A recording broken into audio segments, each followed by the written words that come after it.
Hello ವೀಕ್ಷಕರೇ, ಮತ್ತೊಂದು ವಿಡಿಯೋಗೆ ಎಲ್ಲರಿಗೂ ಆತ್ಮೀಯ ಸ್ವಾಗತ. ಹಾಗೆ ಜಿ ಕನ್ನಡದಲ್ಲಿ ಪ್ರಸಾರವಾಗಲಿರುವ ಕಣ್ಣ ಧಾರಾವಾಹಿ ಯಾವಾಗ ಪ್ರಸಾರವಾಗುತ್ತೆ, ಹಾಗೆ ಸೆಕೆಂಡ್ ಪ್ರೋಮೋ ಯಾವಾಗ ಬಿಡುತ್ತಾರೆ ಅಂತ ಅವರ ಅಭಿಮಾನಿಗಳು ಕಾತುರದಿಂದ ಕಾಯ್ತಿದ್ರು ಅಂತಾನೆ ಹೇಳ್ಬೋದು. ಆದ್ರೆ ಇವಾಗ ಅದಕ್ಕೆ ತೆರೆ ಬಿದ್ದಿದೆ ಅಂತಾನೆ ಹೇಳ್ಬೋದು. ಯಾವಾಗ ಅಂತ ಈ ವಿಡಿಯೋದಲ್ಲಿ ನೋಡೋಣ ಬನ್ನಿ. ಹಾಗೆ ಇದೇ ಮೊದಲ ಬಾರಿಗೆ ನಮ್ಮ ಚಾನೆಲ್ ನ ನೋಡ್ತಾ ಇದ್ರೆ ಪ್ಲೀಸ್ ಸಬ್ಸ್ಕ್ರೈಬ್ ಮಾಡಿ, ಹಾಗೆ ಪಕ್ಕದಲ್ಲಿರುವ ಬೆಲ್ ಐಕನ್ ಒತ್ತಿ. ಹಾಗೆ ಜಿ ಕನ್ನಡದಲ್ಲಿ ಮೊದಲ ಪ್ರೋಮೋ ಬಿಡುಗಡೆಯಾಗಿ 10 ಮಿಲಿಯನ್ ವೀಕ್ಷಣೆ ಪಡೆದು ದಾಖಲೆನೇ ಮಾಡಿತ್ತು ಅಂತಾನೆ ಹೇಳ್ಬೋದು. ಹಾಗೆ ಇವಾಗಲೇ ನಿಮಗೆ ಗೊತ್ತೇ ಇದೆ, ಕಿರಣ್ ರಾಜ್ ಅವರು ಈ ಧಾರಾವಾಹಿಯಲ್ಲಿ ನಾಯಕ ನಟನಾಗಿ ನಟಿಸುತ್ತಿದ್ದಾರೆ. ಹಾಗೆ ನಾಯಕ ನಟಿಯಾಗಿ ಬಿಗ್ ಬಾಸ್ ಸೀಸನ್ 11 ಸ್ಪರ್ಧೆಯಾಗಿದ್ದ ಭವ್ಯ ಗೌಡ ಅವರು ಹಾಗೆ ನಮೃತ ಗೌಡ ಅವರು ಇಬ್ರು ನಟಿಸುತ್ತಿದ್ದಾರೆ. ಕಣ್ಣ ಧಾರಾವಾಹಿಯಲ್ಲಿ ಕಣ್ಣನಿಗೆ ನಮೃತ ಗೌಡ ಅಥವಾ ಭವ್ಯ ಗೌಡ ಇವರಿಬ್ಬರಲ್ಲಿ ಯಾರು ಹೀರೋಯಿನ್ ಆಗ್ತಾರೆ ಅಂತ ಕುತೂಹಲ ಇತ್ತು. ಹಾಗೆ ಭವ್ಯ ಗೌಡ ಅವರ ರೋಲ್ ಏನು, ಹಾಗೆ ಅವರ ಪಾತ್ರದ ಹೆಸರೇನು ಅಂತ ಎಲ್ಲರಿಗೂ ಗೊಂದಲ ಇತ್ತು ಅಂತಾನೆ ಹೇಳ್ಬೋದು. ಆದ್ರೆ ಇದಕ್ಕೆ ಇವಾಗ ತೆರೆ ಬಿದ್ದಿದೆ ಅಂತಾನೆ ಹೇಳ್ಬೋದು. ಜಿ ಕನ್ನಡದಲ್ಲಿ ಪ್ರಸಾರವಾಗುತ್ತಿರುವ ಸರಿಗಮದಲ್ಲಿ ಕಣ್ಣ ಸೆಕೆಂಡ್ ಪ್ರೋಮೋ ರಿಲೀಸ್ ಆಗಿದೆ. ಇವಾಗಲೇ ಶೂಟಿಂಗ್ ನಡೆದು ಹೋಗಿದೆ. ಆದ್ರೆ ನಾವು ಈ ವಾರದ ಅಂತ್ಯದಲ್ಲಿ ನೋಡಬಹುದು, ಭಾನುವಾರ ಸಂಚಿಕೆಯಲ್ಲಿ ಕಿರಣ್ ರಾಜ್ ಅವರ ನಟನೆಯ ಹಾಗೆ ಭವ್ಯ ಗೌಡ ಅವರ ನಟನೆಯ ಕರ್ಣನ ಸೆಕೆಂಡ್ ಪ್ರೋಮೋ ನೋಡಬಹುದು ಅಂತಾನೆ ಹೇಳ್ಬೋದು.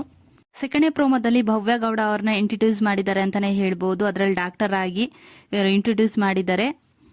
ಹಾಗೆ ಪ್ರೋಮೋದಲ್ಲಿ ಯಾರೋ ಒಬ್ರು ಏನೋ ಆಗಿರುತ್ತೆ, ಯಾರ ಇದ್ದೀರಾ ಹೆಲ್ಪ್ ಮಾಡಕ್ಕೆ ಅಂತ ಕೇಳಿದಾಗ ಕಿರಣ್ ರಾಜ್ ಅವರು ಓಡ್ ಬಂದು ಆಸ್ಪತ್ರೆಗೆ ಕರ್ಕೊಂಡು ಹೋಗ್ತಾರೆ. ಅವಾಗ ಭವ್ಯ ಗೌಡ ಅವರು ಬರ್ತಾರೆ.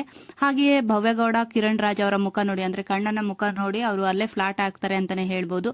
ಅವ್ರ ಮುಖನೇ ನೋಡ್ತಾ ಇರ್ತಾರೆ. ಹಾಗೆ ಪೇಷಂಟ್ ಗರ್ಭಿಣಿ ಇರ್ತಾರೆ ಅಂತ ಅನ್ಸುತ್ತೆ. ಹಾಗೆ ಒಂದು ಮಗು ಆಗುತ್ತೆ, ಅದನ್ನ ಹೊರಗೆ ತಂದು ಕೊಡ್ತಾರೆ, ಮಗು ಆಗಿದೆ ಅಂತ ಎಲ್ಲರೂ ಖುಷಿ ಆಗ್ತಾರೆ. ಅದೇ ಪ್ರೋಮೋ, ಅದನ್ನ ಭವ್ಯ ಗೌಡ ಅವರು ಕಿರಣ್ ರಾಜ್ ಅವರನ್ನ ನೋಡಿ ತುಂಬಾನೇ ಖುಷಿ ಆಗ್ತಾರೆ. ಹಾಗೆ ಕಾಲೇಜಿನಲ್ಲಿ ಬೈಕ್ ಮೇಲೆ ಹೋದಾಗ ಅವ್ರ ಫ್ರೆಂಡ್ಸ್ ಎಲ್ಲ ಮಾತಾಡ್ತಾ ಇರ್ತಾರೆ. ಆದ್ರೆ ಭವ್ಯ ಗೌಡ ಅವರನ್ನ ನೋಡಿ ತುಂಬಾನೇ ಖುಷಿ ಪಡ್ತಾ ಇರ್ತಾರೆ. ಪ್ರೋಮೋ ಹೇಗಿದೆ ಅಂದ್ರೆ, ನಿಧಿ ಅವರಿಗೆ ಕಣ್ಣನ್ ಮೇಲೆ ಲವ್ ಆಗಿದೆ, ಆ ಪ್ರೋಮೋ ಇದೆ ಸೆಕೆಂಡ್ ಪ್ರೋಮೋ. ಹಾಗೆ ಭವ್ಯ ಗೌಡ ಅವರನ್ನ ಇಂಟ್ರೊಡ್ಯೂಸ್ ಮಾಡ್ತಾ ಇದ್ದಾರೆ. ಹಾಗೆ ಸರಿಗಮಪದಲ್ಲಿ ಭವ್ಯ ಗೌಡ, ಕಿರಣ್ ರಾಜ್ ಹಾಗೆ ನಮೃತ ಗೌಡನು ಬಂದಿದ್ದಾರೆ, ಮೂವರು ಬಂದಿದ್ದಾರೆ. ಸರಿಗಮ ಶೋ ಮೇಲೆ ಒಂದು ಸೀನ್ ರೀಕ್ರಿಯೇಟ್ ಮಾಡಿದ್ದಾರೆ ಅಂತಾನೆ ಹೇಳ್ಬೋದು ಭವ್ಯ ಗೌಡ ಹಾಗೆ ಕಿರಣ್ ರಾಜ್ ಅವರು. ಭವ್ಯ ಗೌಡ ಮಳೆಯಲ್ಲಿ ಡ್ಯಾನ್ಸ್ ಮಾಡ್ತಾ ಇರ್ತಾರೆ, ಹಾಗೆ ಕಿರಣ್ ರಾಜ್ ಅವರು ಬಂದು ಇಟ್ಕೊಳ್ತಾರಲ್ವಾ, ಇದು ತುಂಬಾನೇ ವೈರಲ್ ಆಗಿತ್ತು. ಈ ಸೀನ್ನೇ ಆ ಸ್ಟೇಜ್ ಮೇಲೆ ಇನ್ನೊಂದ್ಸತಿ ರೀಕ್ರಿಯೇಟ್ ಮಾಡ್ತಿದ್ದಾರೆ ಅಂತಾನೆ ಹೇಳ್ಬೋದು. ಹಾಗೆ ಪ್ರೋಮೋ ನೋಡಿದ್ರೆ ಗೊತ್ತಾಗುತ್ತೆ ಭವ್ಯ ಗೌಡ ಅವರೇ ಕಿರಣ್ ರಾಜ್ ಅವರಿಗೆ ಜೋಡಿ ಅಂತ. ಆದ್ರೆ ಕೆಲವೊಬ್ರು ನಮೃತ ಗೌಡ ಅವರ ಜೋಡಿ ಅಂತ ಹೇಳ್ತಾ ಇದ್ದಾರೆ. ಹಾಗೆ ಕಾದು ನೋಡಬೇಕಾಗಿದೆ ಅಂತಾನೆ ಹೇಳ್ಬಹುದು ನಮೃತ ಗೌಡ ಅವರ ಪ್ರೋಮೋ ಕೂಡ. ಈ ಧಾರಾವಾಹಿಯಲ್ಲಿ ಕಿರಣ್ ರಾಜ್ ಹಾಗೆ ಭವ್ಯ ಗೌಡ ಅವರು ಡಾಕ್ಟರ್ ಆಗಿ ರೋಲ್ ನ ಮಾಡ್ತಾ ಇದ್ದಾರೆ. ಹಾಗೆ ಕಿರಣ್ ರಾಜ್ ಅವರ ಹೆಸರು ಕಣ್ಣ, ಆದ್ರೆ ಭವ್ಯ ಗೌಡ ಹೆಸರು ಈ ಧಾರಾವಾಹಿಯಲ್ಲಿ ನಿಧಿ ಅಂತ. ಹಾಗೆ ಯಾರೆಲ್ಲ ವೇಟ್ ಮಾಡ್ತಿದ್ದೀರಾ ಕರ್ಣನ ಸೆಕೆಂಡ್ ಪ್ರೋಮೋಗೆ ಅಂತ ಕಮೆಂಟ್ ಮಾಡಿ ತಿಳಿಸಿ. ಹಾಗೆ ಕರ್ಣನ ಜೋಡಿ ಯಾರಾಗಬೇಕು ಅಂತ ಕಮೆಂಟ್ ಮಾಡಿ ತಿಳಿಸಿ.